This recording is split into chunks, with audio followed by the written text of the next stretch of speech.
Today, I want to share my favorite language learning methods, the ones that have actually worked for me and that I know will help you learn faster and more effectively too. So if you're serious about becoming fluent, these are the methods you'll want to try. Don't forget to like this video and subscribe, and now let's get started. First up, one of my favorite methods, which is active recall. Now, what is active recall? It's basically a fancy way of saying try to remember something without looking it up. Instead of rereading notes or vocabulary lists, try to remember the words and phrases from memory. Try to test yourself, basically. The way I like to use active recall is with Luca Lampariello's bidirectional translation method.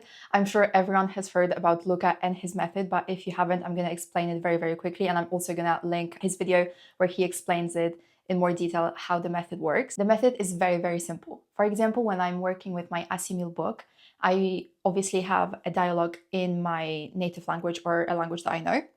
And then I have another dialogue in my target language. So what I do is I translate the dialogue from my target language into my native language, then wait a little bit, usually a few hours or even 24 hours.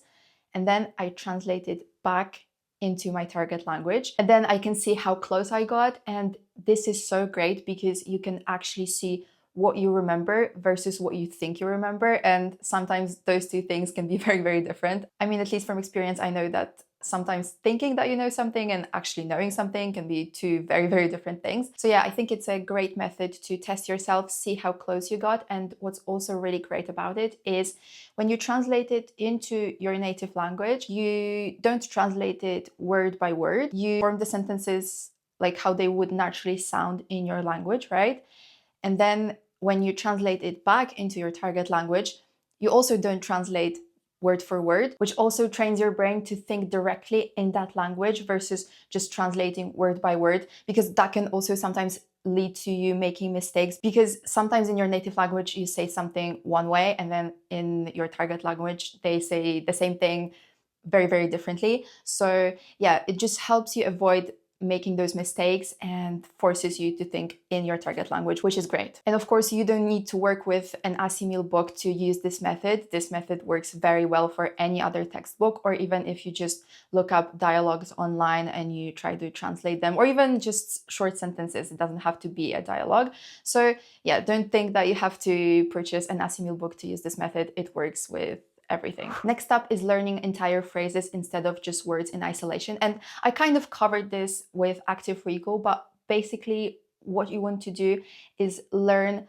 whole entire phrases that you can use in conversations later on. When you learn entire phrases, it makes you sound more natural, more fluent, and it also prevents you from overthinking grammar, which can happen a lot because you just know how to say something. You don't have to think, wait, why do I need to use this tense? Or why do I have to use this preposition? You just know that this is how you say something and you don't overthink it. Instead of learning words like, read, book, you just learn the whole sentence. I like to read books. So then in conversation, when someone asks you about your hobbies, you can just say, I like to read books, and you don't have to think about the grammar behind it. The third method that I really, really love is shadowing.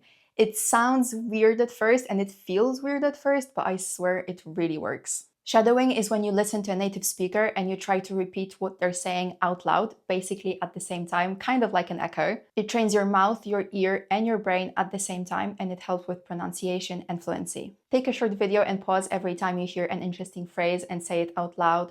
Or if you are listening to a podcast, try to mimic the way the podcast host speaks and sounds. You can also do this with textbooks. I do this all the time. So when you are listening to your audio files, hit pause and try to say those words out loud. It's very, very important. It also helps you remember the words faster if you say them out loud. You can do this with any resource you have. Even if you are having a conversation in real life, try to pay attention to the way native speakers sound, the way they pronounce things, because sometimes to make a certain sound, you need to either position your tongue correctly or something like that. So yeah, really try to pay attention to what native speakers do to make those sounds, if that makes sense. Number 4 is speak out loud and record yourself. I used to do this a lot before my French exams back in 2020 and 2021. This method is more for intermediate learners. If you are a beginner, it might not work as well, but you can always try, of course. But basically, just select a topic. You can even search online for prompts or ask ChatGPT to generate prompts for you and try to speak for a few minutes.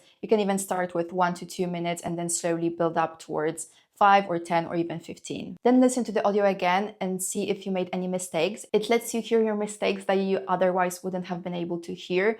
You can see if you mispronounce certain things or if you make awkward pauses, and also how much you improve over time. For example, if you record yourself speaking today, then use the same prompt in 2 weeks' time or in a month and see how much you have improved. I'm sure the difference will be significant, and it's also always really fun to see your progress. Another reason why I think this method is great is because it kind of lets you get used to your own voice in a foreign language. I don't know about you, but when I start a new language and I hear myself speaking that language for the first time, it just sounds so weird, so unnatural. And let's be real, if you are having a conversation with a native speaker, chances are that you are already a bit nervous.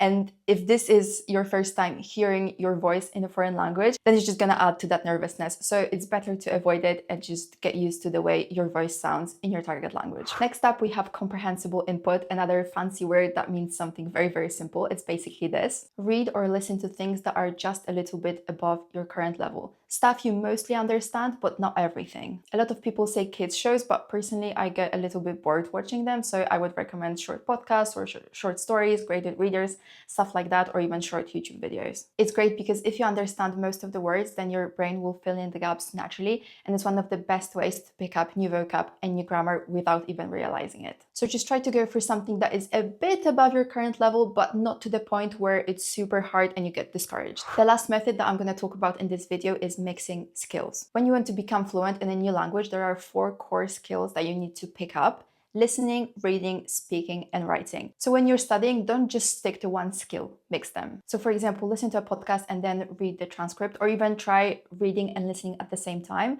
Then you can write a few sentences about the podcast, or you can try speaking about it, explaining what it was about. Try to combine different skills. Why? Because real communication needs all skills working together. All right, that's it for today's video. Those are the 6 methods that have really helped me with language learning. Let me know in the comments which method you are going to try first. Don't forget to like this video and subscribe. Thank you so much for watching, and I'll see you in my next one. Bye.